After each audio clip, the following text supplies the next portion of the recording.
Outside the White House, where flags are flying at half-staff, Californian Cheryl Jones says Jimmy Carter was her favorite president. He was just a good man, a decent man, an honest man, something we don't see very much in Bermuda. Kit Burns, a resident of the Washington state city of Tacoma, best remembers Carter for his work building homes for people in need. There's a number of Habitat for Humanity housing near where I live. And his dedication to helping other people, I think that's the primary purpose for all of us in our lives. And it's terrible, the state of the world is where we're not helping people. And he set such an example for so many years. Carter showed the importance of caring about people, says Virginia Natosha Walker. You're in public service, you're here to serve people. So that's the most important quality.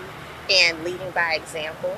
You know, he had Bible study, he did Habitat for Humanity. Those are all good examples of how we should lead and how we should interact with our fellow Americans. The New York Stock Exchange held a moment of silence for the former president before its opening bell Monday.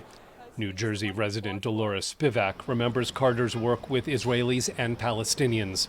I am so in awe of him. I'm in awe of his presidency because he was the one who fought for the environment, civil rights. But afterwards, his books that he wrote, especially on the Mideast, were tremendous.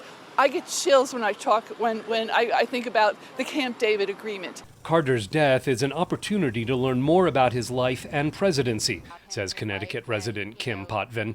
I think a lot of the policy that he was involved with that I wasn't aware of, and also just kind of the economics and history of that time. So I always think that we learn a lot from history because it translates a lot to present day. In Carter's hometown of Plains, Georgia, Sandra Walters remembers a friend who grew up across the street. Thank you, Lord, for letting him live 100 years and do all the things that he wanted to do.